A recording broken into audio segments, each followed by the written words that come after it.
Hey everyone, welcome back to Philosophical Fall Guy. Here we talk to Hollywood's top stunt performers and go behind the scenes to hear their stories.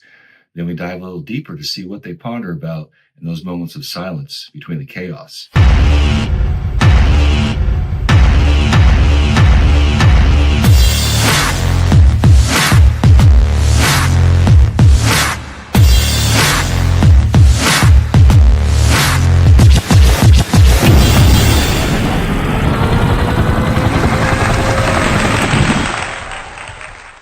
Now, today's guest has loved anything with an engine and will since the beginning.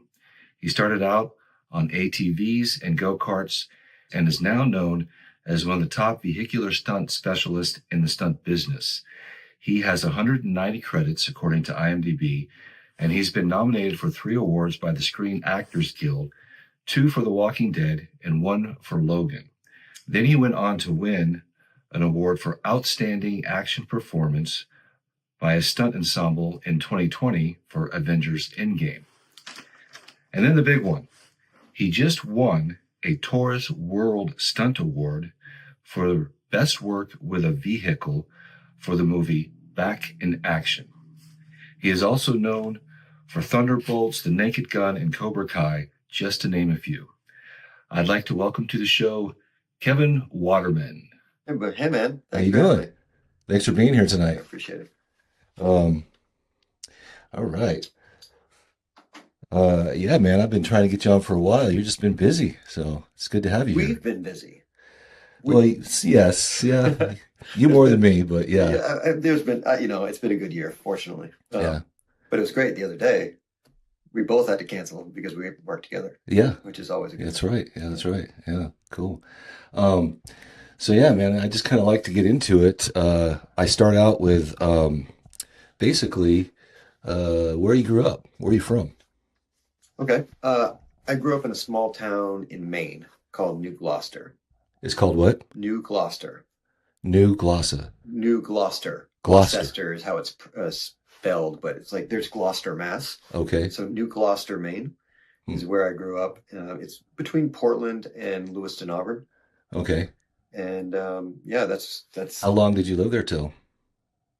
So I lived there until about when I graduated high school, and then I moved south a little bit to southern Maine, and I was there for another 6 or 7 years. I went to college in New Hampshire for a couple of years, but I was in Maine for 25 years. What were you going to college for? Well, I went to college for radio and video production and broadcasting, coincidentally, but I didn't pursue that. I didn't really love it. I wasn't passionate about it. So I never really followed through with anything in regards to that. Okay. It wasn't until later in life some of that stuff would be applicable, but by that time I really didn't remember much of what I learned. So it says you started out riding ATVs and go-karts and, moving on to cars and motorcycles. I'm just curious, like, what was your first car? My first car was an 85 Pontiac Grand Prix. So Nice. just like a Monte Carlo or a Buick Regal, G-body, right? Mm-hmm. Yeah, that was my first car. And I was very fortunate because that car came with posi traction, came with a limited slip differential. And I had no idea what that was at the time. Yeah. But yeah, had a 305 V8. And Nice. man, that's really what I learned to drive in initially, like driving on the back roads of Maine, on dirt roads and in snow and inclement weather. That was my calling card. When they the weather forecaster was always like, the roads are treacherous, stay off the roads, and that was like, oh, I'm going out. That's when you're going out. Yeah. I know. I grew up in Colorado, so yeah, it's kind of like drifting a little bit when you're getting on those icy roads and dirt roads. Yeah. Yep, exactly. Just with, at much lower speeds with less But consequences. learning how to correct and not overcorrect and understeer it and get back in control and stuff. Yeah. Yep, exactly. But before that, like, that was my first car, but like I really learned on ATVs, because a lot of the same principles as driving a car applies to ATVs, except for you can use your body weight. But rear wheel drive, you know, they ATVs have a locked rear end, you know, so it's Yeah. quasi essentially. Right. So it was kind of a natural transition to go to a car with the limited slip. Right. Yeah, it felt weird having something with an open differential. And for the viewers who don't know what that means, it means that it puts power to just one wheel typically, right? So just like the car with the wheel that has the least amount of grip, um, it'll put the power to that wheel. So it'll just, we call it one tire fire if it's just spinning one tire. But for drifting, you need at least a limited slip or some sort of locked rear end. So it puts power to both tires. Cool. Thanks for explaining that. Yeah. Yeah. I get asked that question a lot. Yeah. So. No, that's good because a lot of people, you kind of assume you know what they're talking about, but yeah, a lot of people don't know what that means. So Right. yeah. So did you do like street racing and stuff when you were in high school and college, or what was your Duke? Huh? Who didn't? Who did it? Come on. I mean, yes, But you I probably did. took it a little bit to another level, I Yeah, think. so I didn't get into the street racing thing that much. I did do it a little bit, but it was not. I never had a fast car. Like I never had anything that was really souped up, or I didn't. I mean, my family didn't have a lot of money growing up, so it's like everything was, you know, band-aided together for the Yeah. most part. And you know, I Yeah. mean, I worked on stuff a lot and kept it going, but it was like, you know, I had fun in cars, but I didn't have anything that was really a race car or capable for street racing. So that Yeah. wasn't really my scene as much, even though I did participate a few times. Um, but I was more into at the time actually when I was doing the street racing thing. It was I had a Volkswagen GTI, Oh, okay. and I had a lot of fun in that car. But that's really when I got into performance driving, like road racing, handling, autocross, you know, that sort of thing. Mm-hmm. And the Volkswagen scene was a big deal to me. Right. You know, That's would they use that kind of more like for like rally cars and stuff like that? yeah, sure. And Yeah. I didn't really get into the rally stuff at the time because Hmm. it's insanely expensive. Yeah, Uh, yeah. but yes, yeah, front wheel drive, you know, really lightweight, Hmm. small, just small, light, nimble. Cool. Absolutely. Cool. So, what led to you getting into stunts? How'd you get into stunts? Well, that's it's always a tough question Mm, because there is many steps, right. It's usually right? not just one event. Yeah, I Yeah. mean, but the earliest thing was I was really young and watching the Dukes of Hazzard Yeah. on Friday nights and watching that Who damn wasn't? orange car Yeah. like we all did, right? Mm, And it was that was like the very start of mm, my fascination. And I didn't even know what stunt driving was, but I just saw the General Lee sliding around corners and I thought it was the coolest thing ever. yeah. And so everything I owned became the General Lee. My bicycle had an '01 on it. You know, everything was orange. My Yeah. dad had this homemade go-kart that his dad, I think, built. It was so old and it was made out of like all steel and it was really heavy. It had a lawnmower engine. Anyways, we painted that like a reddish orange and put an '01 on it. And Nice. everything was the General Lee. Yeah. So it started there. And then I saw the Joey Chitwood Thrill Show live. Did you ever see that show? What was it? The Joey Chitwood Thrill Show.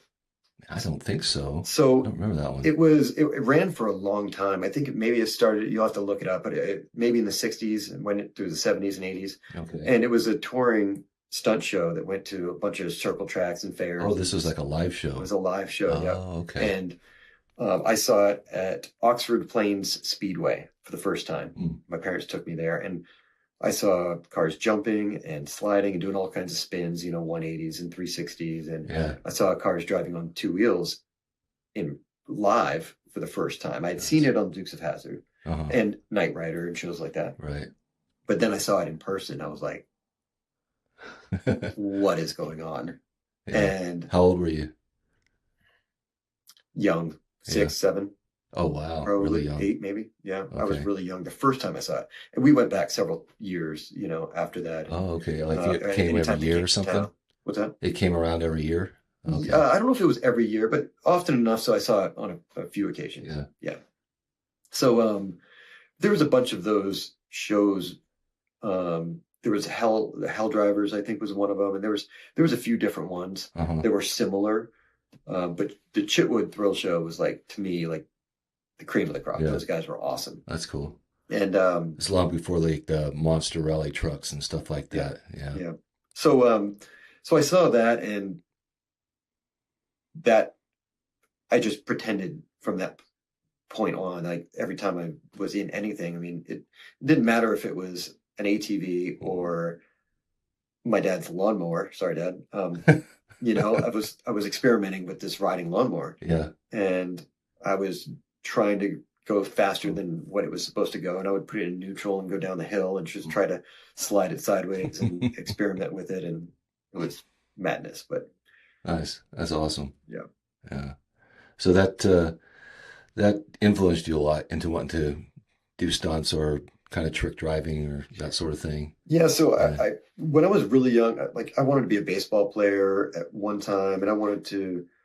I think there was a time where I wanted to be a cop, but in the back of my head, a race car driver was like really like that's the thing. And I did Right. some amateur racing, but it was like really, really, really It was kind of like that ultimate dream that you kind of yeah. But it's like kept to yourself a lot. You know? yeah, and it's like it's just like every kid has a childhood. Like what do you want to be when you grow up? And it's Right. like I want to be an Yeah. astronaut, or I want to be a Yeah. baseball player. It's like for me, it was like a race car driver until I knew what stunt driving was.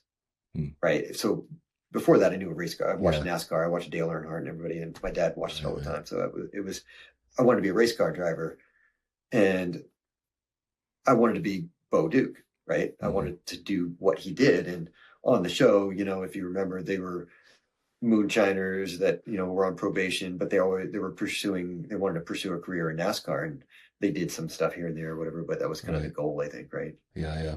So yeah, that's what I wanted to do.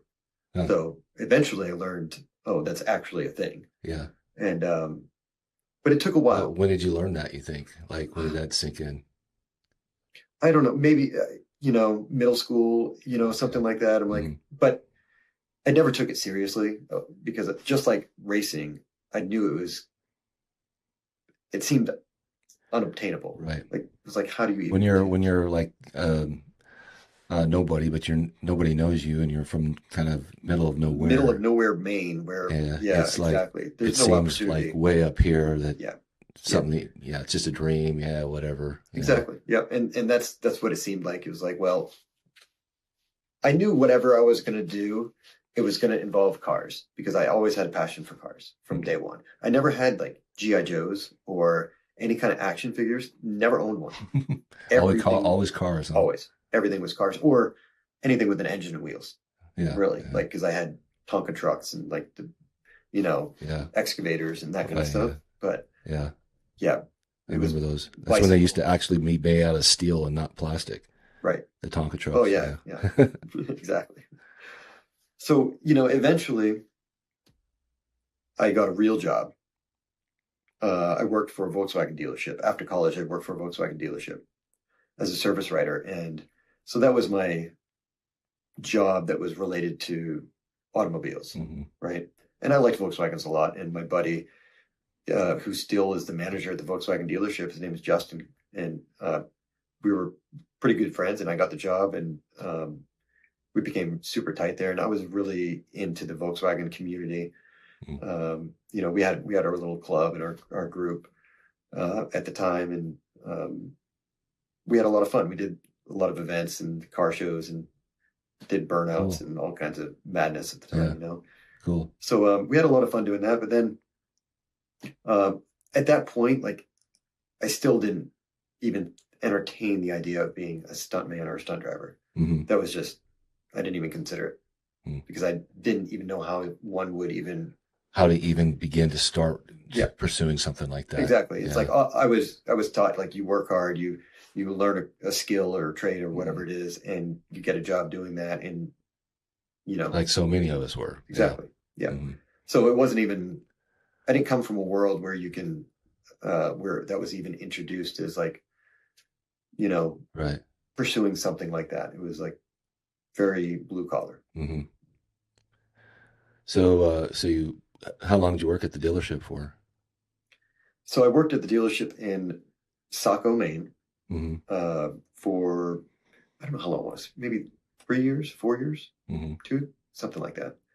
And a buddy of mine, Jason, who's a big motorsports fanatic as well, told me about a dealership in Florida, Champion Audi, in Coral Springs, Florida. They were opening up a brand new Audi dealership, and they needed technicians. He was a tech, and service writers.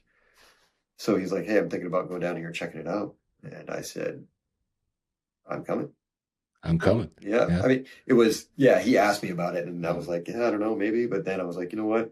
I kind of want to get out of Maine. Time for a change. Time for a change. I mean, the previous winter, it was -20 or colder every day that I went to start my car for like 2 weeks or something. It was wild. It was really cold. And yeah, it's got to get really cold. That's the most northern state there is, right? Well, I think technically Alaska, but yeah. Oh well, yeah.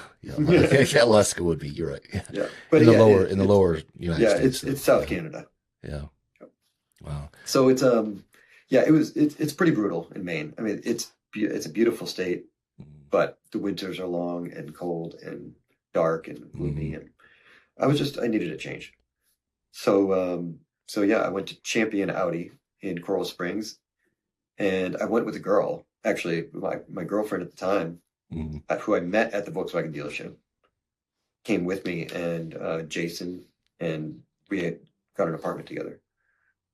And so the Champion paid for our transportation to get there, and our moving costs and all of that to get there, to move us down there, because I didn't have the money to do it. So they paid for it, and they gave me a guarantee and stuff to start. And then my girlfriend Erin went to Barry University in Miami to finish her degree. And so I was there for a couple of years, and it was brutal. It was brutal. It was brutal. Really? So how so? So for those who don't know what a service writer is, at a dealership, that's the person that you bring your car to when you're either having problems with the car or you need maintenance. So either one is an inconvenience, right? It's not the fun part of having a new car. The people are not happy. And it's usually they're not happy because there's something going on. And you know, it's the service industry. Is essentially you're still, it's customer service, right? And you're having to ask a lot of questions and help people out and try to cater to them if their car is broken. There's so much that goes into it, and it's super, super stressful. So for those watching, if you bring your car to the car dealership and you're talking to the service writer, just know it is a very, very stressful. Give them a little break. Give them a little break. Yeah, it's tough. Give them a little love. Yeah. So I did that, but it was like 70 hours a week. Oh, wow. And 70 hours a week. Yeah. Dang. And it was very stressful. I was making good money at 25. You know, I was close to six figures, probably at 25 years old. This is back in 2005. Yeah. When I moved there. So that's great money. Yeah, it is. Right. So, but I wasn't happy. Because I was working 70 hours a week, and I was in Central Florida. I wasn't even enjoying it. Yeah. That was actually closer to South Florida, actually, more like the Fort Lauderdale area. Okay. So, cheers. Yeah. Ooh, that's good sake. I only hooked it up. So I was pretty over working for car dealerships. And that was a huge turning point in my life, because I was with this girl, and How old were you at this time? So you said 25? I was 25 when I moved there, so 27. 27, okay. And I decided I'm not going to do this anymore. I don't want to do it. She was graduating college, and her family lived a couple hours north of there. So we decided we were going to move north, be close to her family. And in that process, we had a conversation, and she was like, well, okay, you don't want to do this anymore. What do you want to do? Like, what are you going to do if the dealership life isn't for you? Mm-hmm. And it wasn't, because I was ready to just blow my brains out. Mm-hmm. It it was terrible. Yeah. So I was thinking about it a lot, and I was like, what do I enjoy? I want to do something that I actually love and that I enjoy, because I can't work this much and not enjoy it at all, right? I don't want to despise going into work. Money's great, but it's just not worth it. Yeah. So I thought of a lot of stuff. I actually got my, well, I'm jumping ahead. So I had a conversation with her about it. I'm like, maybe I want to be a helicopter pilot. That'd be kind of cool. You know, I want to do something different. That's exciting. I don't want to sit behind a desk all day. I need to be moving. I need to be doing stuff. Yeah. And then we looked into what that cost, and it was like 60 grand at the time. And then it's like, it's a huge process, and it takes years to actually be able to make any money doing it, to have your commercial license. And so anyways, to scratch that one off. Yep. I'm like, well, I'm not doing that. And so I was talking to her about like passions and what we love to do. And I'm like, you know, really, like, if I really like could think of anything, like, I want to be a stunt driver. And she's like, yeah, okay, I know that was your childhood dream. Like, 'cause we talked about it. And she's like, but how do you be a stunt driver? And I'm like, I have no idea. No clue. But I'm like, I don't know. We'll have to look it up. Maybe, I'm sure there are schools or there's something out there. She's like, okay, well, maybe you can do that as a part-time thing and pursue it here and there. But like, you have to have a real job. Right. How many times I've heard that one? Right? That is what they tell you, Duke. Yeah. So I will skip a lot of this, but basically we moved. I was trying to figure out what the hell I was going to do with my life. And she decided she wanted to spread her wings. Okay. And I didn't stop her. So I said, you know what? Better to do this now than after we get married. Yeah. So I said, you do what you're going to do. I'm not going to wait around for you. If we're meant to be, we'll be, but I'm going to do my thing. You do your thing. So I let her go. And then I was trying to figure out what the hell I was going to do, because I was in a house by myself with no job and a bunch of furniture and all of our stuff. And I was like, crap, rent's coming due and I don't have a job. So I got my health insurance. I got my license to be a health insurance agent, to sell health and life insurance. Yeah. That lasted maybe 2 weeks. It's terrible. I was going to say, man, that sounds like it was hell. like what? And it was just like something to make ends meet, right? And I looked into doing massage therapy because it was something I've always enjoyed, is like the art of massage, and you know, and call it like, say I'm naturally good at it. I'm told, right? It's like, it's something that I enjoy, and I like doing it. So like, maybe I'll go to school for massage therapy and actually like help people. And, you know, that I didn't get through it. That you didn't get through the school, so you started. I started, and I got the table and the books and stuff, and then I was like, you know what? It wasn't for me. Like, it just. How long did it take to figure that out? About the same amount of time. Couple of weeks. Couple of weeks. So I flew home to Maine and to visit my parents, and I was having a conversation with my dad, and I was like, he was asking me these questions, like, well, what are you going to do? You know, and I'm like, you know, I really want to be a stunt driver, Dad. I'm like, I think I could do it. I think I could get it. And he was like, well, you know, you were always really good with the car. You pick stuff up so fast when it comes to like learning to drive a manual. Nobody ever taught me to drive a manual. I watched my dad do it. Yeah. And then I just got in the truck, and I'm like, oh, okay. And I'd driven an ATV, so I understood the concept of a clutch and a throttle and gears. So I'm like, how hard can it be? Just finding the gears. And he had let me like shift, you know, from the passenger seat. Right. My dad used to let me drive in the hayfield. Yeah. When we were going to pick up the hay in the pickup truck, I would drive, and it was a manual. Well, I first learned in the woods, getting firewood, collecting firewood, and that's where I first drove a manual, and it was just moving it a few feet at a time, you know. Which is the hardest part, which is just the stopping and starting is the hardest part of it. Yeah, so. And I already knew the shift pattern from being in the passenger seat and him letting me do it. So the hardest part when I first drove is reaching the pedals. Right. Because I learned younger than, you know what I mean? I just got in the truck and But so Dad was super supportive of, like, he was like, yeah, you did really well picking up riding ATVs and bikes and whatever it was. Like, So that's cool though. You yeah, know? Yeah, that he and was supportive. I kind of had to because I was the runt of the litter. It was just me and my brother, but all of my friends were older and bigger, and I was like this scrawny little kid, and I didn't want to not do what everybody else was doing. So it kind of forced me to just figure it out. Figure it out. Yeah. So I told Dad I want to be a stunt driver, and so he asked a few questions, whatever, and he's like, "You think you can do it?" I'm like, I think I want to go after it." And he's like, "Kevin, if that's what you want to do, then fucking do it." Cool. I'm like, huh? Okay, I guess. All right, I guess I will. Yeah. And that's cool. I just Googled stunt driving school, and I think my dad actually paid for it or gave me a loan to do it or whatever, and I paid him back, or maybe he paid for half of it. I don't remember now, but he definitely helped me go to the school at the time because I couldn't afford it. Yeah. Which school did you go to? So I was in Orlando now, and so I Googled stunt driving schools. So Bobby Orr's close by, right? Bobby Orr was in Miami. In Miami. Okay. Yeah. So Grady Bishop had a school. Grady Bishop. Oh, remember Grady? I know. Yeah, not like real well, but I know who he is. Yeah. So he had a school in Orlando. Okay. And so I looked it up, and then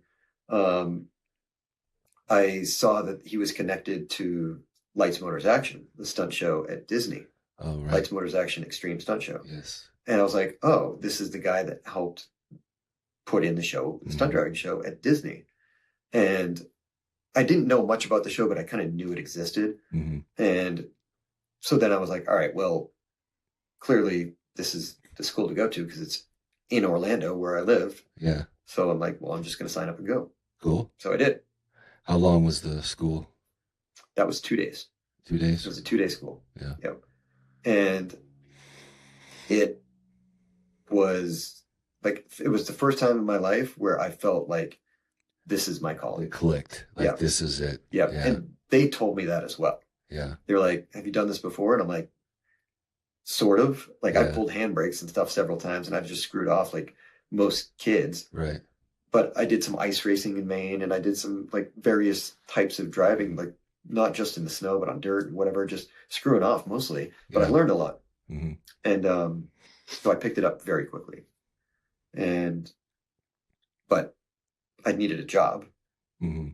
So I actually went to the Volkswagen dealership in Orlando and said, hey, listen, I need a job. This is what I do. I've been doing it for a long time. And I need to make money. And I will give this 100%. But just know this is not my career. And I had a conversation with the manager, and he hired me that day. And he's like, really? Great. Yeah. He's like, I appreciate your transparency. Yeah. And he's like, great. We need an experienced service writer that we don't have to train, that knows the system and how everything works and knows the vehicles. You start tomorrow. Cool. But it was different now, because now it was a job. Right. It wasn't a career, and I had a vision, and I knew what I wanted to do. Sure. So did you still have to work as many hours? What's that? Did you still have to work as many hours when you were doing it like that? It was quite a bit of hours, but they knew that I had this other goal, other aspirations. And so he was willing to work with me. Okay. More so than the Audi dealership in South Florida. Okay. So I started driving to work every day, and I saw this billboard, Lights Motors Action Extreme Stunt Show, Disney's MGM Studios. Before it was Hollywood Studios, it was MGM. It was MGM. Yeah, I remember that. There was a billboard of this red car jumping through a fire. Yeah. And I think there was a motorcycle there as well. And I was like, every day I looked at that billboard, and I'm like, that was on your way to work. So every day you saw it, huh? Yep. And I'm like, I'm going to work there. I'm going to work there. And I was just putting it out in the universe. Yeah. Every day. Yeah. Like, this is how I'm going to do it. And I went and saw the show. And for anybody who's into cars and stunt driving and they haven't seen Lights Motors Action, I'm sorry, you're not going to be able to, because it's not there anymore. But YouTube it. It was really a spectacular show. It really was. And I was blown away when I saw it. I was like, holy crap, these are some of the best stunt drivers I've ever seen. This is incredible. And I was like, I don't know if I'll ever get this good, but I want to. That is the goal. Yeah. And I was blown away. And so I put together a little reel, and I found out how to submit to Disney, and I sent them a reel, and they weren't hiring for drivers for the show, but you could kind of submit your stuff at any time, and then they just kept it on file. Okay. And it was 9 months later, I got a random call from somebody at Disney Casting saying, you know, Kevin, are you still interested in being a driver at Lights Motors Action? I said, yes. Yes. Yes. So they're like, well, Just real quick, I wanted to ask, like, so this was 9 months. So during that 9 months, you just kind of kept your head down, just going to work every day and just doing the dealership thing. I was also doing stuff a little bit with the stunt driving team with Grady. Oh, okay. After I took his class, Yeah. I became one of his instructors. Oh, okay. Very quickly. Cool. And I did some stuff with them and learned a few things here and there. So you're at least able to keep your skills. Yes. Yeah. That you learned. Yeah, exactly. Yeah. And so that wasn't, I didn't do that for very long. That was maybe a year or two total that I did stuff with them.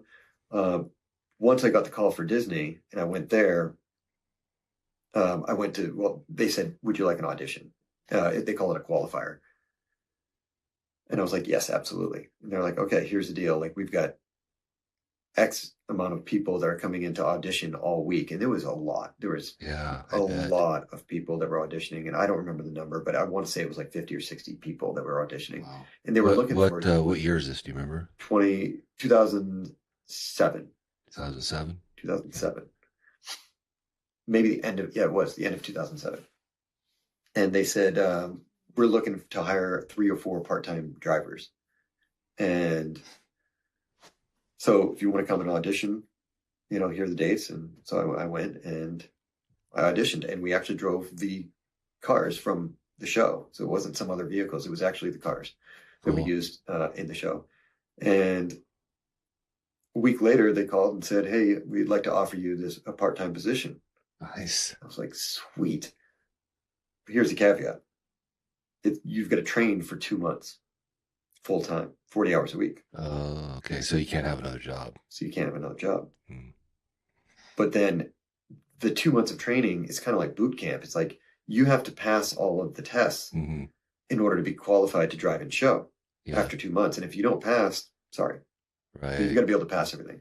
Okay. And also, there's no guarantee of work, because you're just part-time and you're as needed for holidays. And, you know, when people are on vacation and calling in sick or whatever, they call the CTs, casual temporary. So they, there was no guarantee, even if I got through the process of work, which is scary because I don't have a savings or anything. I'm like paycheck to paycheck. Yeah. And if you give up this job, I'm sure they probably couldn't go back to it if the things didn't work out. Right, exactly. Yeah. It's like there's no guarantees, right? They're going to replace me. Yeah. The training is paid full time. It's not as much as I'm making at the dealership, but it's enough to make ends meet for a couple of months. But yeah, there's no, like, what do I do after that, right? Even if I get the part-time job. But I realized the opportunity, and that was my chance to be a stunt driver. Right. And to to have that as a title and to be paid and the have opportunity that on my check. To get into the door. Yeah. And so I did the obvious thing and quit my job. And well, obvious for you though. I mean, a lot of people. I mean, it was obvious for me. A lot of people are like, "Oh, that's a little too." I'm not going to take that risk. You know, exactly. What if I don't get it? You know. Right. Yeah. Exactly. And because they want stability, right? Stability. And we all want that. There's got to weigh that stability with like excitement too, you know? Right. Yeah. But it was an opportunity for me. Like, I could see that this is a stepping stone to do what I really wanted to do. Yeah. So I quit the job, trained at Disney. After 6 weeks, I passed all the tests. In the last 2 weeks of training, I actually drove and show for the last 2 weeks of training. And wow. I'm getting chills right now thinking about it. And every time I do think about it, I get chills. But the first time I ever drove onto that stage in front of 5,000 people, I was like, what is going on? Yeah. These are $100,000 purpose-built stunt cars. Wow. And they're paying me to drive this car and to drift it and do stunts, 360s and drifts and spins and driving on 2 wheels and everything else. It's like, they're paying me to do this. This is something I would pay to do. But they're paying me. Yeah. And I don't have to fix the car. I don't have to change the tires. All I have to do is put fuel in it at the end. They pay for the fuel, of course, So it's like, it's a dream come true. It is a dream come true. Yeah. And I'm like, I remember the moment that I said, I'm never going to work another day in my life. Never going to work another day in my life. It was that moment. Yep. Yeah. Because I'm now getting paid to do what I love. Yeah. It's not work anymore. It's not work. Yeah. Yep. And I'm like, this is what it's supposed to be like. That's awesome. And that show was awesome. It was so much fun. And like, we had a camaraderie, and I was only ever part-time. I never became full-time at that show. Really? Yep. Wow. Yep. I was only part-time. How long did you do that show for? 9 years. Wow. Yep. Did you close it? What's that? Did you close the show? I drove in show on the last day. Yep. I was there, and I drove in, not the last show, but I drove the last day of show. Last day and of shows. one of the previous shows. Yeah. Yeah. But I was there on the last day, and it was emotional. It was fun, but I had already moved to New Orleans though. I wasn't in Orlando anymore. Oh, okay. Yeah. So that's the next. That's the next question. Yes. So now that you're doing the live show, doing what you love, getting paid to do it, and you're kind of living the dream, doing the live shows, which live shows are awesome because you get that immediate feedback. I mean, I love doing live shows. I miss them. I don't think I could do them anymore, but I miss doing live shows because you get that excitement and that feedback, and there's a definite time of it's showtime now, and you're getting ready to go out and there's stuff, and seeing the audience and like the applause, and it's like, I'll never forget, like when we used to ski cars, like 2-wheel cars, right, in the show, and we could hear the audience. As soon as we got up on 2 wheels and started driving, everyone was, you hear that. Even in the cars, it was that loud, and it was like, it was a really cool feeling. And I enjoyed when things didn't go as planned, because there was times where you had to fix it in show. Like if somebody spun or something, it's like they would either tell us on the radio to, all right, we'll just work it out. There's no yell and cut in live show. Yeah, and they did if there was something went wrong, like really wrong. Seriously the car broke wrong. down, or there was a wreck or something like that. But if it wasn't a safety thing or mechanical with the car, then you just kind of figure it out sometimes. The audience wouldn't know the difference. Right. But that was a lot of fun. Yeah. And then we would mess with each other too. Oh, yeah. Because there's, it gets repetitive sometimes. So you got to keep it kind of new and fun. Yeah. So we kind of mess with each other and do things like knock each other's mirrors backstage or whatever. Like you'd get close to each other and just try to hit somebody's mirror so that they can't use it when they're backing up. Stuff like that. Yeah. But we had a lot of fun on that show. But I saw it as a stepping stone from the beginning. I realized that it was not a career, because it was an expensive show, and most live shows don't last forever. They come and go. I mean, there's a few that have been around forever, like Indiana Jones. Yeah, Indiana Jones and Waterworld. I mean, I don't know how long Indiana Jones has been there, but like we have people that we work for that are stunt coordinators, second unit directors that are just like thriving in the film industry that started out doing that show. Yeah. A long time ago. Yeah. It's pretty epic, and it's called epic, but call it epic. But I just talked to a kid the other day that wanted to come out and train with us, and he was like, "Yeah, I moved to Orlando. I'm training to be, indie." I'm like, "That's awesome." Yeah, it's crazy. Yeah, it's crazy that show's still there. So you saw it as a stepping stone. I did. And there's plus that show, it had guys that worked in the industry too, right? That would come and do the show sometimes, and then they were working in the industry. So So how did you transition from the live show to movies, to TV? The film industry? Yeah. Well, most people that were working there were also trying to do the same thing. They were transitioning, and there were some that were dabbling a little bit here and there. But usually, if they were working in the film industry, they weren't working at Disney anymore, or they would go back on occasion, like a little bit. But eventually, they got so busy working in film that they just weren't able to make it back. Right. So that was kind of my goal as well. So I was looking at moving to either Atlanta or New Orleans to pursue the film, being a stuntman in the film industry. Yeah. And I quickly learned, by the way, that you can't be just a stunt driver, which was disappointing. Yeah. Because that's really all I cared about. Yeah. I didn't, especially starting out. Yes, because starting out. I was athletic in school. Like I played baseball and I was a runner. You know, I ran track and field and stuff. But I was not a gymnast. I was not a martial artist. I didn't box. I didn't do any of the things that most stunt guys did growing up. I didn't ride horses. All I did was drive. Yeah, it was only cars. So when I found out, oh, you can't just be a stunt driver. You have to be able to hit the ground and fight and fall and everything else. I was like, crap. All right.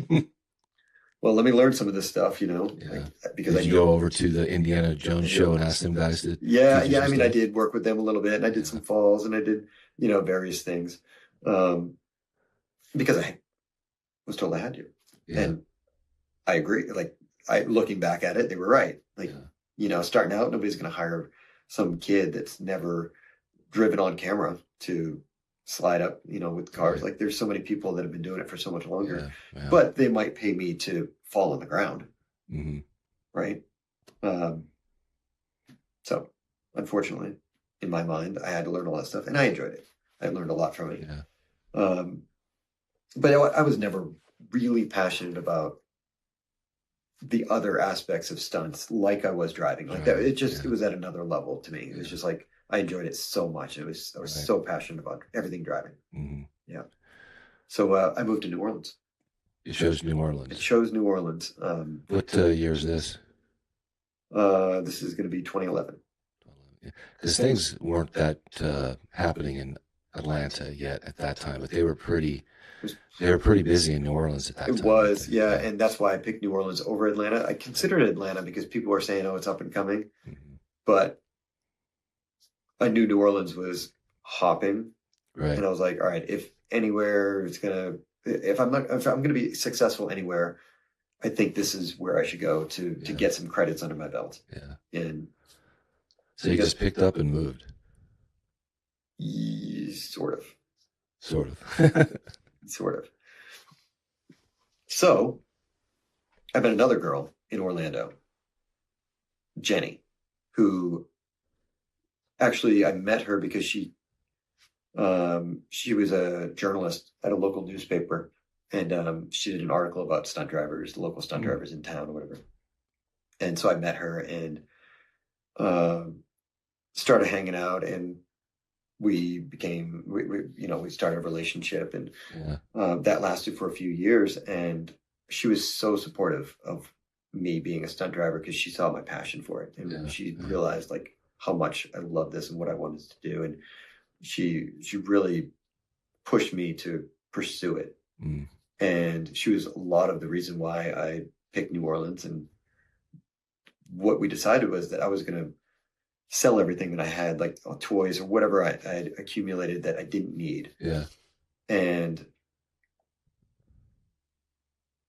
get an apartment in New Orleans and just try it out for 6 months and see if I could make it happen. You know, see if I could start working and build a resume and network. And so she was supportive, but she couldn't afford to come with me, and she couldn't. We had an apartment, and so she had to stay there, and I was basically paying rent in 2 places. Ooh, wow. Because she couldn't afford it by herself. I wasn't just going to leave her. Okay. And so the plan was after 6 months, she would move out with me to New Orleans, or I would move back based on if I had any success. Right. Okay.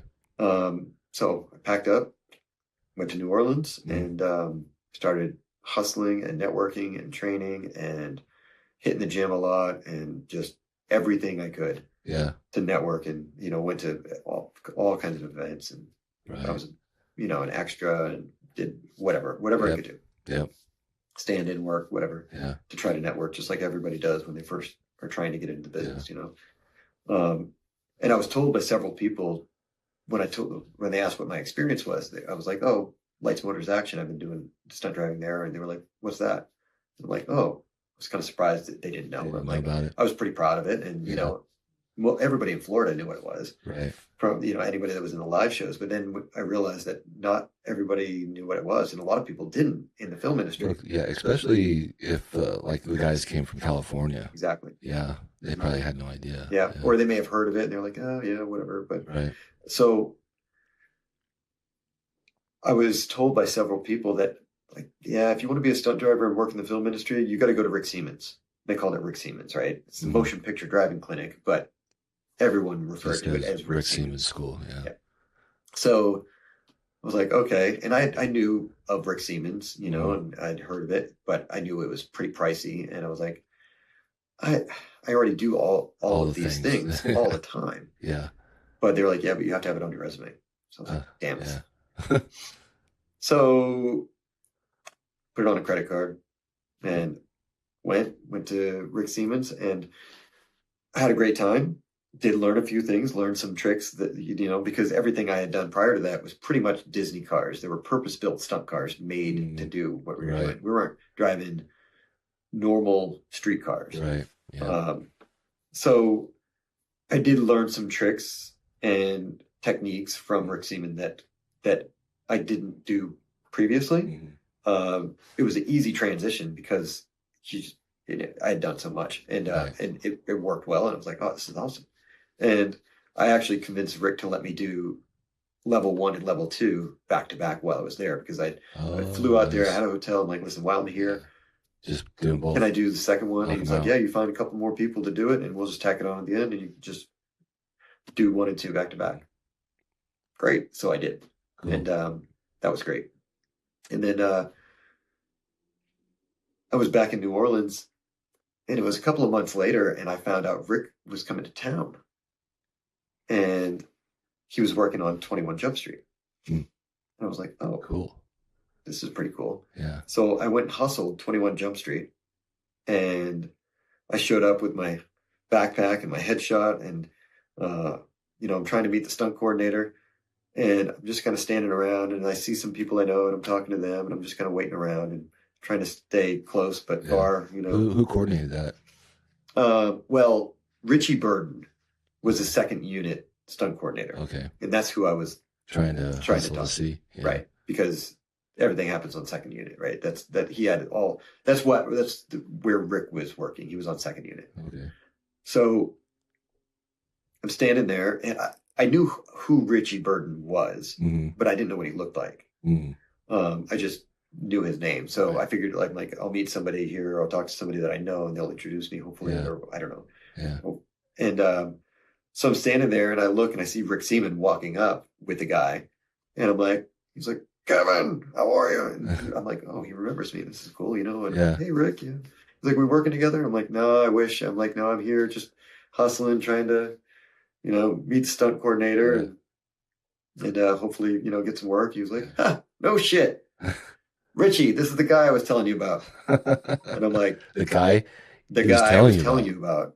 Really? Because I had just gone and done Rick Seaman, or his school, right? Yeah. And I had a bunch of stunt driving experience already. And most people that do Ricks are, brand new. Yeah, they're brand new.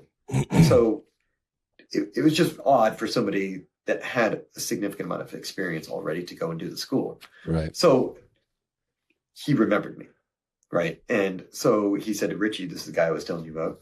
And Richie's like, oh, yeah. He was like, I actually met you on day 1 of the school. You don't remember because it was day 1 and we met very briefly, but I was there and I saw you driving.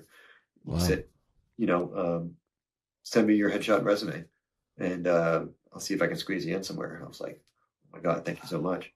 And nice. A few days later, he gives me a call and I get my first job on 21 Jump Street. Nice. Yeah. It was a driving job? Yeah. Yep. Wow. Driving job. It was second unit. I think I ended up working 5 days or something Very like that. cool. But it was like meal penalties all day long and overtime and stunt adjustments and everything Like your else. first check, you're like, what? Exactly. It was like, those two checks paid for level 1 and level 2. Nice. Right. Yeah. So it was like, okay, Just- it was It worth was it. worth it. It was Yeah. worth it. And it got me my first real credit. Mm. Yeah. And plus it got you seen. So now Yeah. And I he worked knows with, what you can do. Other people have seen it, know what you can do. yeah, and I worked with a lot of big names. A lot of people from LA and New York were there working on the streets, and I was like, I knew a lot of the names just from people talking in the industry, but I met a lot of people for the first time, which is really cool. So did that help springboard you into your next job? It motivated me. Motivated you? For sure. It helped my bank account a little bit, and it motivated me. But that's just one job. Yeah, right. So, to have one credit on your resume it's not much, but it helped. It helped motivate me, and I was like, okay, I think I can do this. This is actually possible. Yeah. Yeah. So it wasn't long after that I talked to my girlfriend in Orlando, and I was like, I think I'm going to stay. I'm like, I think I can do this. And I'm like, it was hard. It was tough, man. It was like, it was a struggle. It was probably actually a couple of months after that I had a conversation with her, and I was like, I'm running out of money fast. Not really making any, I'm doing a little bit. Had you worked again on anything by that time? Not really. No, I wasn't really working on anything else. And, but I was motivated at this point. So I had a conversation with her, and I was like, I want you to move out here with me. And she's like, yeah, I've been thinking about it. And I'm like, but I want to make sure it's right for you. It's right for me, but that doesn't necessarily mean it's right for you. I don't want you to do this just for me. Like you have your own career and stuff. And at first she was a little taken back by it. I think she was a little like, well, yeah, of course I'm going to go out there and be there with you or whatever. But eventually she thought about it, and she decided that she was better off staying in Orlando. So yeah, she never came. Wow. Yeah. And that was tough. I almost moved back. I almost just said, you know what? It's not worth it. I mean, I was in love with this girl. I mean, she was awesome. We were together for 3 years. We never fought. Never had a fight, that's wow. Yeah, unusual. Exactly. So she set the bar, and it was awesome. But it was one of those things. It's like, I feel like she wouldn't let me come back. She's told me, she's like, there's no way you're coming back and not pursuing this. Yeah. Because you will forever resent me in the relationship, whatever. It's like, she's like, I don't want that. She's like, you have to do this. This is what you were born to do. You have to do this. Yeah. So I did it. That was tough. That was a really, really hard decision. It's a huge sacrifice. Yeah. Huge sacrifice. But at the same time, she actually told me, she's like, something that I told her previously is like, I don't want to be 80 years old looking back at my life, wondering what I could have been and wondering what I could have done. And I tell that to people today, like all the time. It's like, when you get paid to do what you love, it's like, there's no better feeling. It's an amazing feeling than to not work and get paid for it. Right. Yeah. And it's something that I wish more people got a chance to do. Yeah, get a chance to experience, because so many people just settle and they work their asses off just to try to make ends meet, and it's like, oh, man. But you had to make a couple of big decisions that were risky and also had sacrifice too. And I think that's like one of the things that you kind of have to be ready to do if you're going to pursue something that you want, that you love. And like you said, not something that you would call work, your passion. There certainly always is those moments where you have to make that choice of sacrifice or maybe just a big risk too, Absolutely. And there were several of those. That was a big one. It was a big risk, but here's another one. I refused to get a full-time job because I was told by a couple of stunt guys that were kind of mentors to me. Felipe Savage was one of them. I became his roommate there, and he was like, "You have to take advantage of every single opportunity as far as networking and training and hustling and whatever it is. And you can't have a full-time job, because if a coordinator says, 'Hey, are you available tomorrow?' You got to be able you to. have to. Yes, you have to take that job. Yeah. And if you have a full-time job, a lot of times you can't do that. Yeah. And so you need to be available Mm-hmm. for the opportunities, because when you're starting out, the resume it's so hard to get those jobs and to build your resume. Yeah. And if you just turn one down, yep, because that one can turn into two, right? Because you work with somebody, and they're another coordinator or somebody else, and they refer you to a job or whatever it is. I mean, a lot of it is just building your resume, and you work for this coordinator, and maybe they're going to hire you again next week or on their next show, right? So it's like it's so important when you're starting out, and I tell people that to this day when they're starting out trying to break into the industry, that it's like you have to take advantage of every single opportunity. Yeah. And so I lived off credit cards for a couple of years. Yeah, and that's risky too, man. Crazy risky. Yeah. So I was building up debt, just paying the minimum, and just using what little money I was making to pay rent and the things that I couldn't put on a credit card. But if I could put it on a credit card, it was going on there. And fortunately, my parents really stressed to me the importance of good credit from a really young age.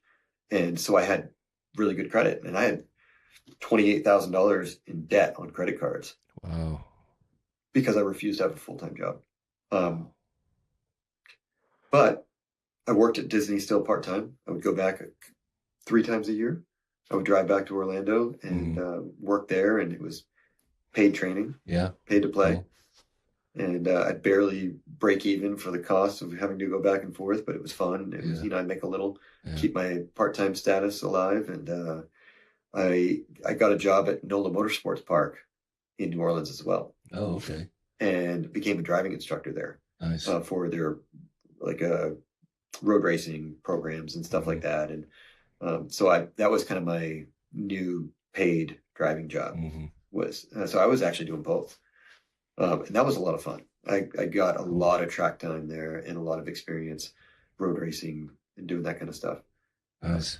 So again, it wasn't work. Yeah. Right? It was a lot of fun. So how long did it take you before you started kind of working regularly? Or what was your next job after 21 Jump Street? Honestly, I don't remember. There was a bunch of little ones that all seem like, I don't know. Kind of blur together. They blur together. Yeah. And this is 2011, 2012. So it was a while ago, and I've hit my head a few times since then. Everybody says that when they come in here. Yeah, I don't remember exactly. I've hit my head a lot of times. Yeah, exactly. Same with me. Yeah. Yep. Concussions. Yep. There were several. The most significant, though, was Dawn of the Planet of the Apes. Oh, okay. And I doubled Gary Oldman. Oh, nice. Which was really cool. He's incredible. I didn't max out on it, so I didn't. And for those that did you double him for everything? Yeah, and he really didn't have a lot of stuff though. Okay. Was there driving stuff? Did he drive? No driving. Okay. Yeah, I was just shooting a gun and falling down and running around a little bit. And that kind of. They got you a lot of experience on set, though. Yes. Yeah. Yep. It was a lot, and but more importantly to me was I paid off. I had been working on paying off debt with a little bit, like a show here and there, and doing what I could. So at that time I was probably like 20 grand in debt. But that one show, I was debt free after that one show. Thanks to Chelsea Bruland, who you absolutely need to have on the show. Chelsea. I'd love to have her on it. But Chelsea's, thank you to her, because she's the one that got me in and pushed for me to double Gary. Nice. And that was a huge turn. I mean, that was massive. Yeah.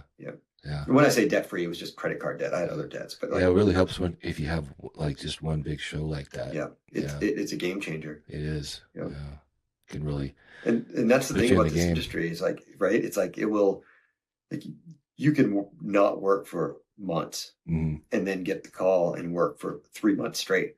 Mm-hmm. And if you're good with your money, you can make it last Yeah. in case there's another long period of not working. But it's like there's people that will just go out and buy a car and blow it. Everything. Yeah. There's no guarantees in this business. Yeah. It's like it's tricky, and it's like it'll break your really heart. dry season sometimes. Absolutely. And then of course we have things like pandemics and writers' strike and different other union strikes and things like that to worry about, where we don't work for months at a time. Yeah. And it's like, Nice. It's tough. So, how long did you stay in New Orleans for? 6 years. 6 years, and then 6 years. So you moved up here. What was it? 2017. 2017. I moved to Atlanta. Uh-huh. New Orleans was drying up a lot, and it was slowing down, and it really it's never come back. I mean, it's gotten better, and I still have a lot of buddies who work there and live there.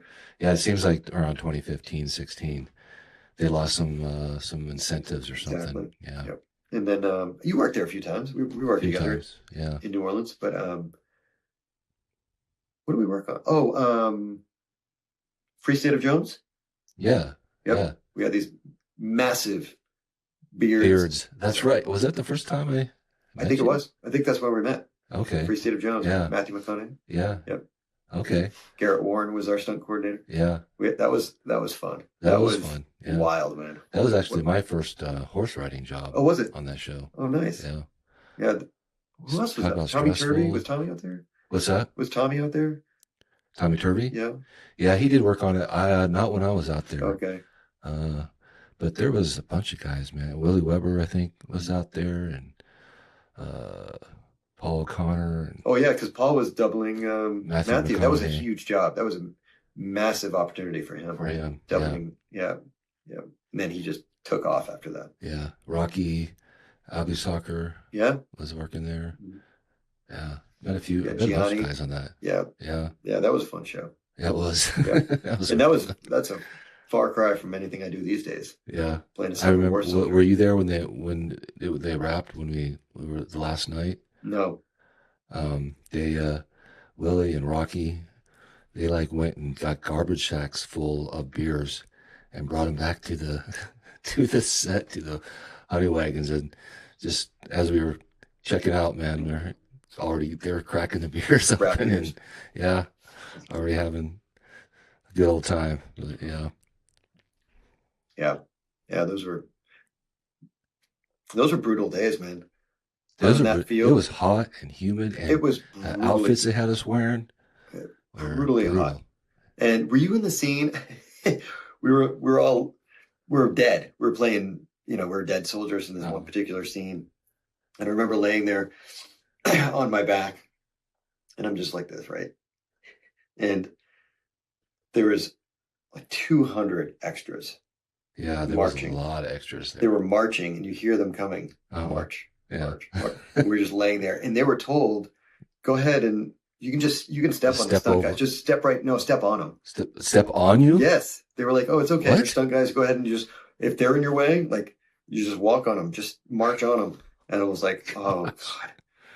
And they were like, just don't step on their crotches. It's really all they said. It's like there was guys that they would step on their face or arms and whatever. I had a guy step on my inner thigh, and then I had one step on my hand. Oh, jeez. My hand was like this on the ground, and it crushed my knuckles and my fingers, and it was brutal. I had a guy step on my chest and my stomach. It's like, but we're playing dead. Yeah. So you can't react to it at all. Nothing. Wow. Yeah, it was brutal. Flipped my hands over after that and put my palms down. I learned that. That was important. Yeah, I almost got trampled by a horse on that show. Oh. Yeah. There was a couple of those that were pretty close calls. Yeah. I mean, I get it because there's, guns and various things going on. Had explosions going off. Yeah, mortars. And guys falling off their horses, and then I was supposed to just jump off my horse, start running, and then get shot, and I fall on the ground. And there's other guys doing that too. So there was probably 8 horses with no riders. Oh, right. Running around at the end of the scene. Yeah, I was there for that. Yeah. It was wild. Crazy. Yeah. Goodness gracious. So you moved out in 2017. Moved to Atlanta. And you had you established yourself pretty good as a driver by that time?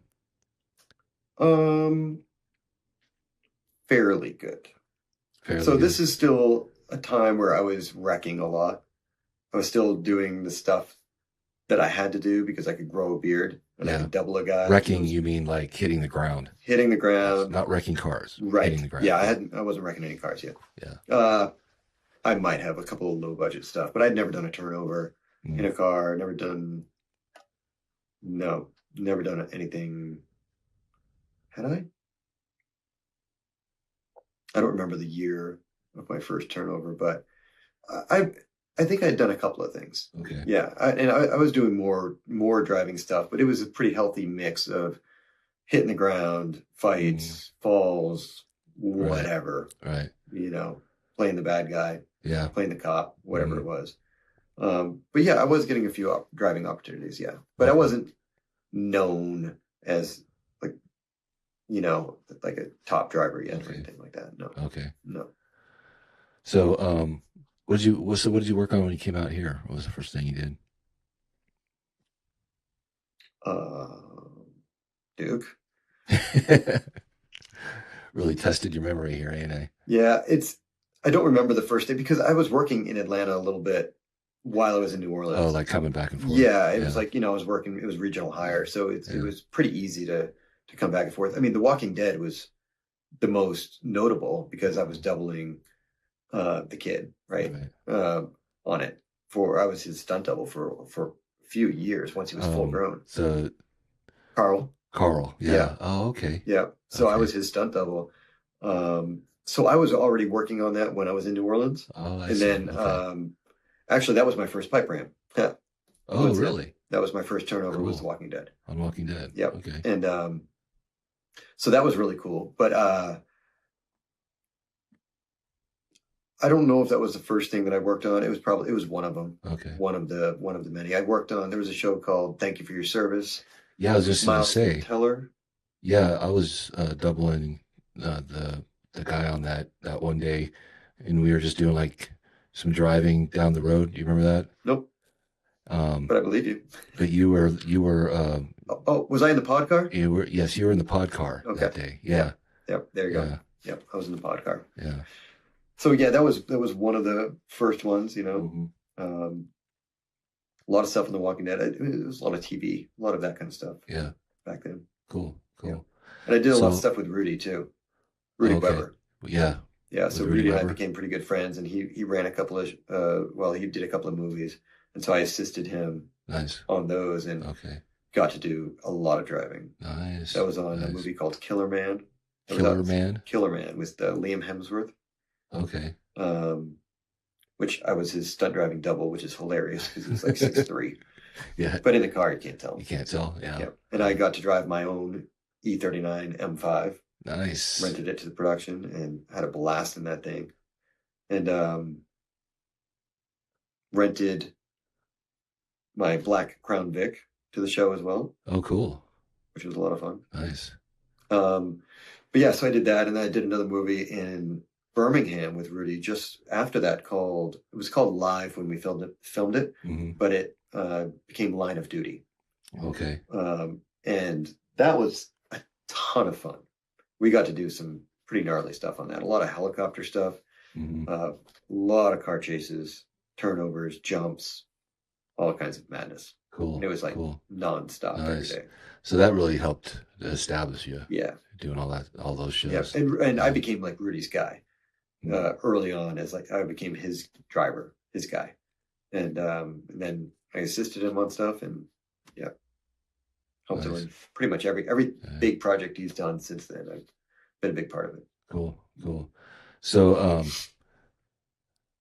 by this time, like, because this is about the time I really started kind of knowing you. Yeah. And I mean, you're kind of really getting known as a driver.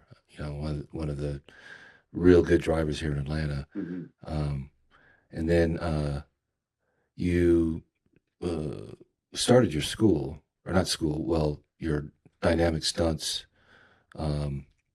company out at Atlanta Motor Speedway it used to be Atlanta Motor Speedway, Right. For people that could come and kind of practice, right? Right. What year was that? So that was February of 2020. Right as And you're laughing because as exactly COVID started. 2 weeks later. Oh, So, wow. We always needed a place as drivers, right? We always wanted a place to train, to Because practice. we had our talked craft. about that because you helped me on one of my shorts when you were living over there in McDonough. Right. Yeah. Yep. And And we we had didn't have talked it about at it the at time. that time. Like, there's just no place where you can go and keep your skills up. Exactly. Yeah. And it's like, if you're a gymnast or a martial artist or a weapons expert of any kind, there are places that you can train about 7 days a week. Yeah. Right. Yeah. Where do you train as a stunt driver? And it always used to be you find a parking lot that was either vacant or you do it on a weekend in an industrial lot or somewhere, whatever, and hope that the cops don't show up. Right. Don't come. And because you're trespassing and they could get you for whatever they want, like reckless driving. They can, I mean, it's a big deal if you get caught, or it can be. Like, I know people who've had their cars impounded doing it. And like, the cops don't know the difference between us practicing our craft and some jackasses just screwing off and whatever. Like, they don't know. So that was always the challenge. Yeah, that was a challenge.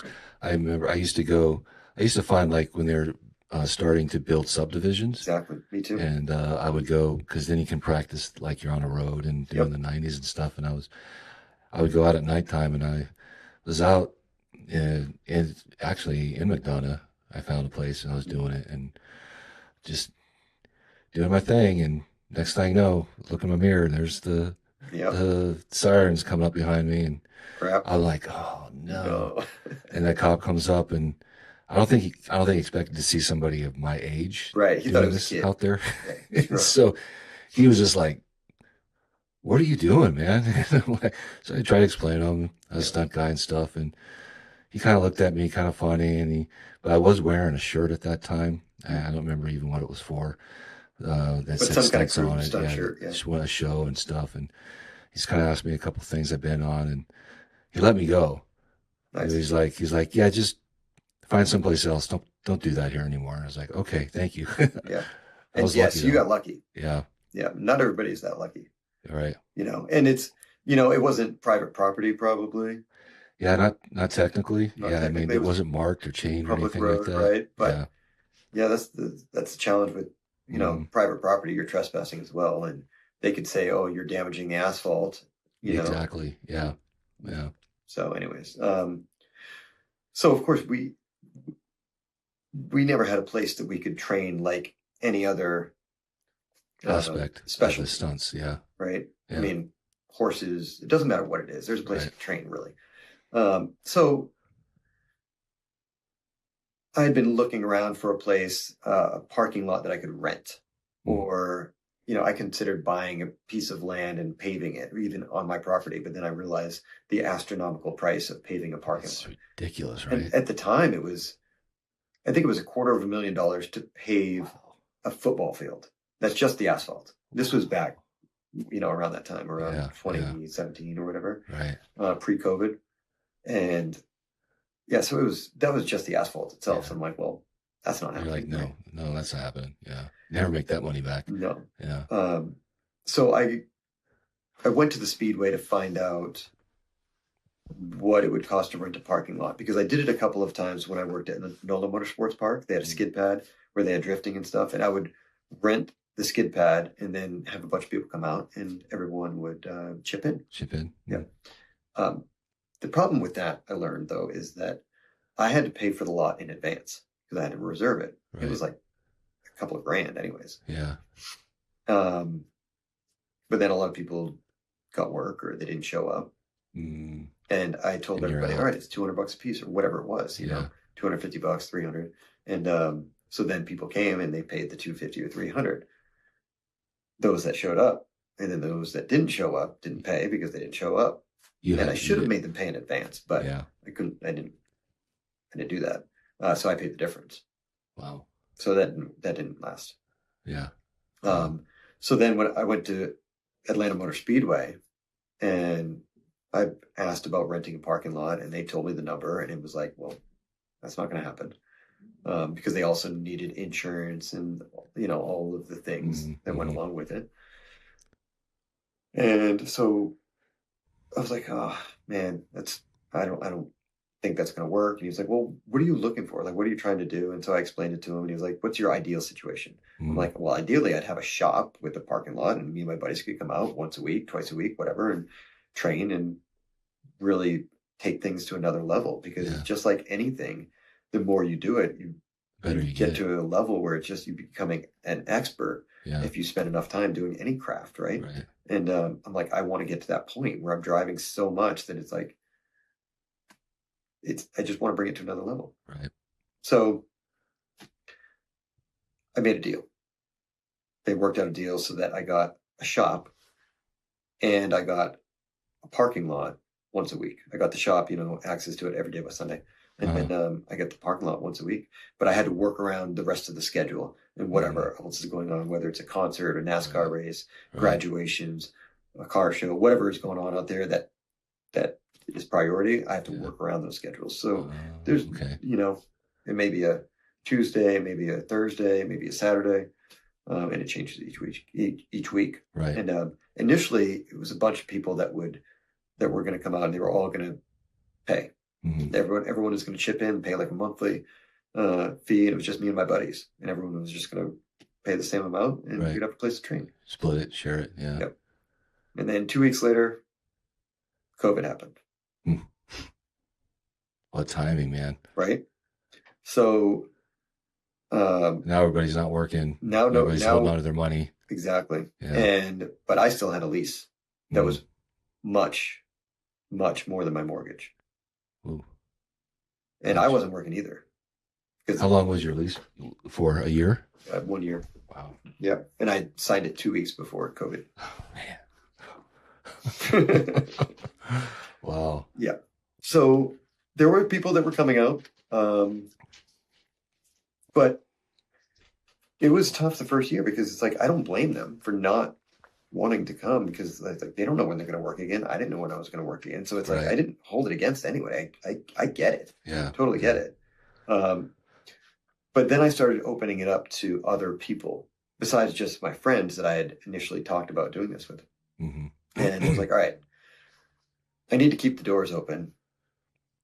So let me expand a little bit and open it up to other stunt people that were qualified to come out and train with us. I didn't want people that didn't have prior training. Right. So the rule became, if you're qualified, if you've gone to Rick Siemens Motion Picture Driving Clinic, right? Or Bobby Orr's or Drivers East. Those are the three schools, stunt driving schools. Kind of recognized schools. Yeah. And so if you've done any of those, that's the prerequisite. You can come and train with us. Because now you've got a base set of skills to work on, and you can work on those and then experiment from there and, you know, practice whatever else you want. Right. And that's what it became. And then I started doing private lessons as well, out there. But, that was just kind of to try to make ends meet and, you know, just to, you know, I did enjoy it and I still do on occasion. I don't do them very often, but it's fun. Yeah. I remember when you open it up to people, I was like, wow, that's awesome. Yeah, let's go. Yeah. And that's when me and Amy started going out there. Yeah. And then we got a little bit more regular after that. But I remember just dropping in once in a while. And then you guys became annual members. Yeah, we did. Yeah. So, which was a lot of fun, you know. So then it's like you pay one fee and you come out every weekend. But holy crap, the difference when you're driving every single week. I noticed my skills just went up. Oh, dude, it was a huge amount from that. Insane. Yeah. The difference. It feels so much more comfortable. Yeah. I mean, because there was a difference. Like, you know, you were coming out here and there at the beginning. And of course, you're going to. Plus, my car wasn't set up quite the best either. Right. When I first started coming out. Yeah. But then once the cars were set up, they were more reliable. You're coming out every single week. Yeah. Huge difference. It was like, holy crap. And for everybody, Anybody that was coming out on that often, it's amazing to see the level that people go to from day one to 1 year later. Yeah. It's pretty wild. It is. And because there was never an opportunity before right. to be able to do that on such a regular basis, you know, where you're training with like-minded people that are all there for the same goal. Yeah. And we've got a shop, we've got a tire machine, we've got the resources and the camaraderie, we've got the cones, and it's like, all right, what are we going to do today? And we're supporting each other and we're helping each other out. And so it's basically an open gym. I think it's helped a lot of up their skills a lot in Atlanta, especially. Yeah. Which they needed something like that out here. Yeah. And it's become awesome. It's like, I'm so excited now when I see people that never had any skill or training or anything prior to coming out to training with us, and now they're on like getting these massive jobs, doing some pretty gnarly stuff, and it's like it's pretty exciting to see. It's exciting. I'm super proud of them. You know, I mean, there's a lot of them that are doing it now, and it's so awesome. Yeah, cool. Well, I'm grateful for it, man. Yeah. Well, I'm grateful that you took advantage of the opportunity. Yeah. You saw the opportunity, and you were like, all right, well, let me take advantage of this and utilize it, because we don't know how long it's going to be there. Exactly. You know, but yeah, both of you took advantage of it and saw it, and it's a lot of work. It's a lot of work. Expensive as hell. Expensive, which but it's an investment. Yeah, it is investment, and this year's been slow, so we kind of backed off a little bit, but as things are picking up, I think they are. Then we'll get back out there more often. And you know, the industry, it's definitely better this year than last year. I don't know if it is for you, but yeah, it's already started off better. Yeah, for sure. Me too. So I'm hoping that's the way it's going down. And me too. Yeah. So I always like to ask, because so many guys, you know, that have been here, I've had to go through like injuries, recovery, you know, times when the business is hard, or, you know, sometimes in your career where it's not going the way you wanted, or even personal life or whatever. And you kind of have to, you know, work your way through it. You kind of have to stick in there and find a way to, you know, either recover or come back or anything like that. I was just wondering, like for you, what do you go to? What helps you, you know, when you need to, you know, step yourself up again? Find some motivation. Find some motivation. Yeah. I think about my life prior to doing this, prior to being a stuntman and a stunt driver. Yeah. And I have nightmares about it. Really? Yeah. I'll have dreams about it where I'm like working behind the desk and, you know, trying to get a hold of a customer, and they're coming in and they're not happy, and they're like whatever's going on at the dealership at the time. And I think about that, and with even with what we do, as much as we love it, there are still struggles that go along with it. And we've talked about some of them, and that's like the inconsistencies of the industry due to factors that have nothing to do with us. We have no control over. So there are challenges that go with it, but it still doesn't compare to what I did before. And I could never go back to a real job now. Yeah. Right. So like, no matter what I do, it's going to be something that I really enjoy. So even if the film industry takes a shit and goes away and it's all AI, which I hope that never happens, but I'm still going to do something related to what I'm passionate about. So I think back to that. I think back to what I did before and how my life was. And it's like, all right, even as much as I'm struggling now, it's not nearly as bad as it could have been. I'm still very, very fortunate to be able to do what I love and to have the things that I have and to have had the experiences. So, and I know that it comes in waves, right? It does. There's going to be ups and downs, and it's like, you know, I just know, you know, I can get through it. And with the support of friends, and I mean, that's huge for me right now. You know, like when I'm going through something and I've been through some stuff that's been really, really challenging, and it's like the family. It's my family now. Like you and the people that come out to the track and train, you guys are my family. Yeah. And it's like the support that I've had from those people keeps me going. Yeah. And it's like, Well, I was going to say, you have good people around you, but that's because you're a good person. well, thank you. Like you're a real person, and I think, people can tell, they feel that. And so, you kind of draw those kind of people around you, so, you got good people to help you through, Right. Yeah. And I've learned that like in the past year, especially, it's like I don't know where I would be right now if it wasn't for these people. Yeah. And they all know who they are because I've had these conversations. It's like, they've been there for me and they've helped me get through it. And but it's like those relationships are priceless. Mm-hmm. And so it's like you said, it's connecting with good people and helping each other out when things are hard and keeping each other motivated and trying to stay positive and knowing that it's like, this is just temporary. Yeah. Things are going to come around. This too shall pass. Yeah, exactly. Yeah. This too shall pass. Yep. Yeah. Yep. So, what do you got going on right now or coming up pretty soon? Anything you can talk about? Can I? I don't know. Well, how about something? Well, one of the things because I worked with you the other day. Yeah. I mean, I don't know. Yeah. Yeah, it's kind of a gray area of it's kind of gray. So, but what's something that might be finished that still hasn't come out yet? Anything like that you can talk about? Yes. Yeah. Matchbox. Oh, Matchbox. Matchbox. Yeah. So I did. When's that supposed to come out, by the way? I think it's the end of the year. The end of the year. With John Cena. So Matchbox will be out. Who's that? John Cena and who else is he? Like the main big guy? Yeah. He's the main and I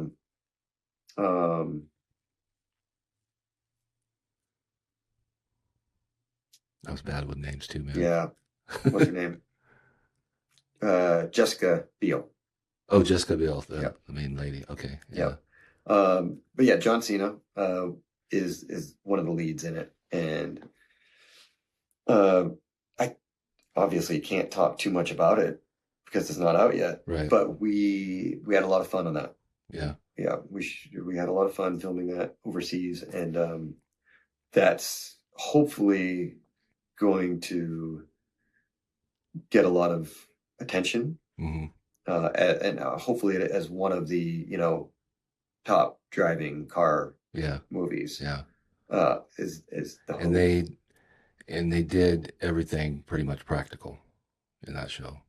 Yes, as far as I know. Cool. Yeah, cool. And I wasn't on every scene. I wasn't in the whole thing. I was, I had a small part. Yeah. For a few weeks on it, but as far as I know, everything was done practically. That's and cool. I saw some pretty gnarly stuff. So I'm excited when it comes out. I'm excited to see it and to see a lot of my friends. That I wish you could tell us wild stuff. What's that? I said, I wish you could tell us a couple of the gags. I can't. But but I can't do that. Yeah, because there's some stuff that's going to get that's going to be looked back over and scrutinized, and people will say, "Oh, well, that's obviously CGI or AI." Yeah. Until they see the behind the scenes videos and stuff like that, and they're going to be like, "What? There was somebody in that car." Cool. Yeah, cool. And it was spectacular. That's cool. Yeah. Is there any gag maybe that's already been shown that you can tell us about that you did, like one of your favorite ones? Yeah. So I did a film called One Fast Move. It was a motorcycle racing movie on Amazon. I saw that. Yeah. It was a good movie. Yeah, it was a pretty good movie. It came out good. We had a lot of fun on it. A lot of stunt guys worked on that. Yeah, they did. Yeah, it was a motorcycle racing movie. And wasn't it kind of a true story or not? No? Okay. No. All right. Never mind. I mean, not that I know of. Okay. But it could be. I mean, but yeah, we had a lot of fun. Chasing motorcycles around the racetrack and that thing. Yeah. But I got to be a cop and I got to do a really fun pipe race that I set up with Roger Langford. With using his pipe ramp, he and I got together, and I wanted to do something a little different because most pipe ramps that you see look very, very similar. where It's just in the it's barrel up roll. and yeah, and the nose of the car stays high and it rolls and whatever it lands. Right. And I've done those and they're great. But I'm like, I just wanted to do something a little different. And I'd been talking to Rudy Weber about it, who was coordinating.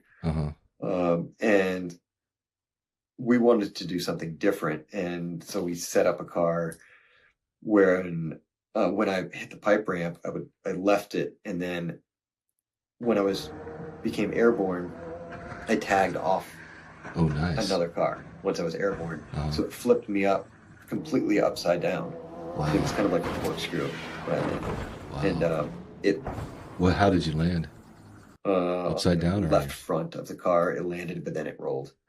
Wow. But yeah, it was pretty wild. And it was a lot of fun. Cool. And I'll send you some footage or whatever. Yeah, please do. If you want to check it out. But yeah, that was pretty cool because I got to kind of design it and then do the gag. And it was exactly what we had hoped. Nice. Did you do that at the racetrack, or where did you do that? No, that was in some industrial area in Atlanta. Okay. I don't know exactly where it was, but some big lot somewhere. Nice. Yeah, that one was a lot of fun. Was that in a police car, you said? Mm-hmm. Yeah. Crown Vic. Yeah. Cool.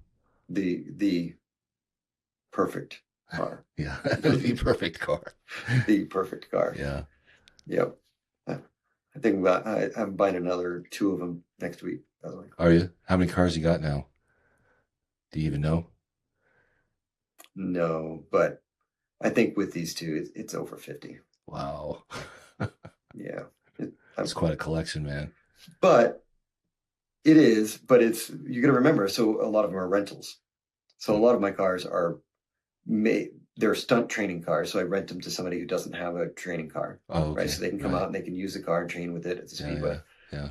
Or I rent them to productions, to work on set, because I kind of got to the point of I was tired of driving piece of crap cars. So on some of these movies that I had mentioned that I worked with Rudy, I was like, you know what? We need to have cars that perform and they work, because we're working with directors that move really fast and they have high expectations and they don't have time for cars that don't work. Yeah. And I was like, I'm going to build some cars and they're going to work right. They're going to do the job and we're going to look like rock stars because the cars do what they're supposed to do. They're not misfiring. All the tires are good. The brakes are good. They're set up. Because so many times you get on set and it's just not set up right at all the time. Yeah. All the time. So, and I tell people, I'm like, we're only as good as our tools. Yeah. Right. It's like, you're only as good as your equipment. So it's why we don't use a flashlight to light a set or our iPhone to light a set. Like we have proper lighting. Right. We have proper cameras. We have all the proper equipment to do it. We should have proper vehicles if we're doing stunt driving. Right. They should be stunt cars. They should be set up properly for it, or else you're not going to get what you're imagining. Yeah. So true. It's worked out. It's worked out great. I've used my own vehicles on a lot of different shows, and it's awesome because they work properly and they're set up for it. Yeah. Cool. So you going to keep the dynamic stunts going for a while too, you think? Yeah. I don't. There's been times where I've considered, it's been 6 years. Has it been 6 years? Yeah. Wow. Yeah. 2020, man. It's crazy. I can't believe that, dude. Yeah, it's been 6 years almost every week, right? For 6 years. Wow. It's a lot. There's a lot that goes into it. It's like I've got 2 privates tomorrow morning that I got to go to. And then we've got our driving day on Saturday. Yeah. And then I've got, I haven't done privates all year. So I've got a long list of people that I owe. Backlogged. Yeah. So I'm doing a few because I haven't been doing them. I've just been, doing other stuff. But anyways, yes, I think I'm going to keep it going as long as the Speedway will allow us to tear it up. And as long as, everyone behaves and we don't do anything where they're going to kick us out. Right. Yeah, so far, I enjoy it. It's become like I said, it's become a family. It's become, I don't know what I would do. Yeah. I would probably travel more and I would, work around the house more on the rally track and things like that. But I do enjoy it a lot, and I enjoy. I think more than anything, it's the camaraderie, and then seeing people get driving jobs Yeah, that's cool and too. like Yeah, like crushing it on set, and yeah, because they were able to train on a regular yeah, basis prior to go, and they're ready for it. They're prepared. They're mhm, confident. They know what yeah. to expect. And it's Like, nice. oh, that's all you want me to do? Yeah, no problem. Yep. I can do that. Yep. Yeah, Exactly. So, yeah, I don't foresee stopping anytime soon. cool. Yeah. Do you think AI is going to affect the driving part of stunts, Yes, like it did everything else? it's inevitable, and Yeah, it already has. yeah. I I watched a show. Man, what was it? It was on Netflix.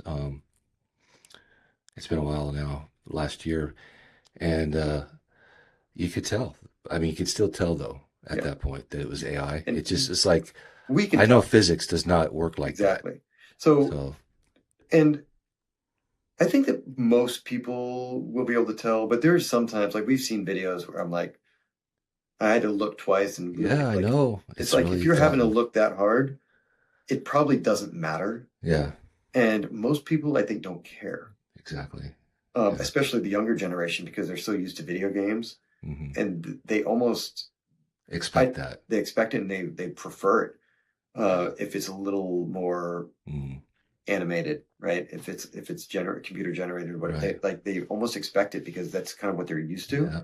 And Yeah. so I've talked to people about this and they think that like the practical stuff is just looks slow and boring. Yeah. So they like it better when it's sped up. And I can Mm, usually tell it's usually like our the physics doesn't work that way. Cars don't move that yeah. way. It's way too fast. Right. Or the camera is just too perfect. Yeah. Like, the Yeah, we're movement and close.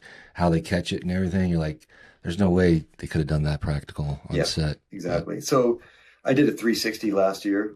It was my first time actually doing a 360 on set, like on the street with curbs and stuff. what was that for? Yep. Yeah. It was for Yep. Lloyd and Julia.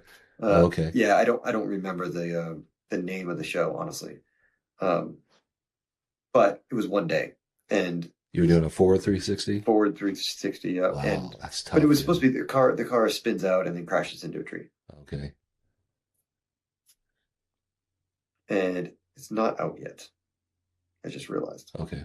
but I saw a trailer, and you see the car crash in the trailer, Nice. but I didn't crash the car. I did a 360, so you Oh, see you the just did the last piece of it, 360. and it hits the tree. I'm Uh-huh. like, Wow. and it's pretty good. You can tell because of the skid marks and the Wow. smoke.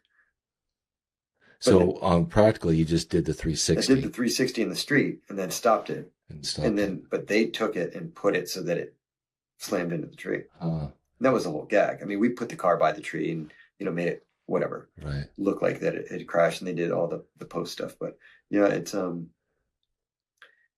they did a good job. It looks decent. I mean, it's like it tells the story, and it's they saved a ton of money not crashing a car. Yeah.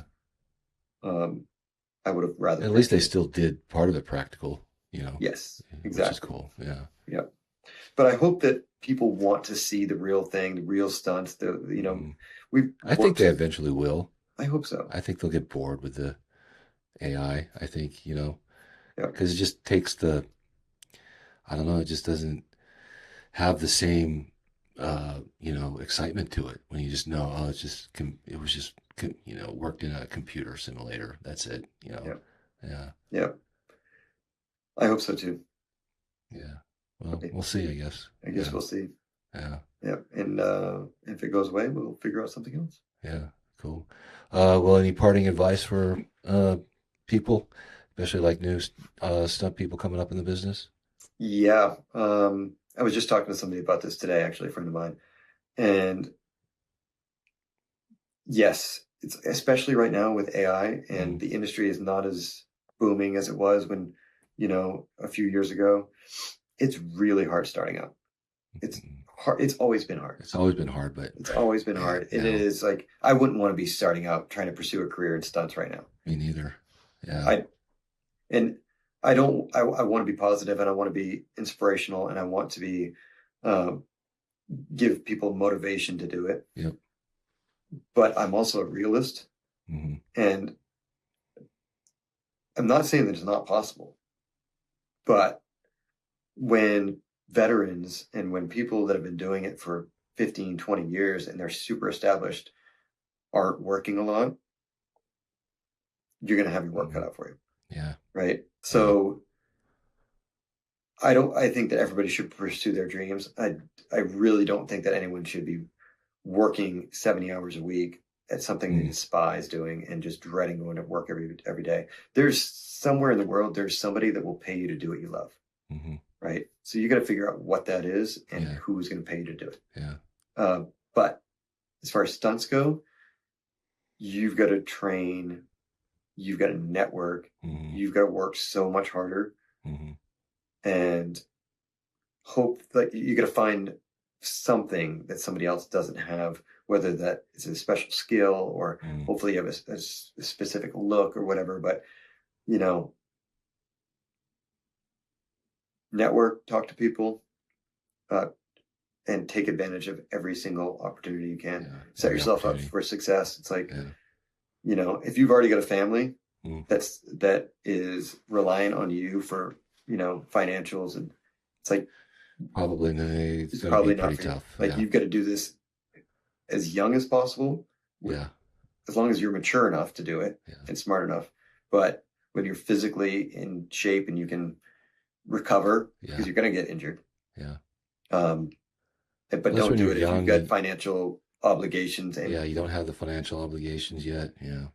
If it's just you that's going to sacrifice, you can eat ramen noodles and you can, you know, for sure, you know, do the bare bones. But it's like, don't do it if you're going to put your family or other people at, you know, at risk. But otherwise, good advice. Go for it. Like, give it hell. Give it hell. Yeah. Cool. Give it hell. And, you know, reach out to Duke Jackson because, you know, I'm sure he's got a job for you. And drop in at Dynamic Stunts. Yeah, right. Exactly. All right. Well, thanks for coming out, man. Thank you. Really I appreciate it. Thank you for having me. Yeah, this is a great talk. Yeah. Thanks. Cool. And all you guys, thanks for joining us. And please continue to like and comment and share. And we'll see you on the next one. Peace.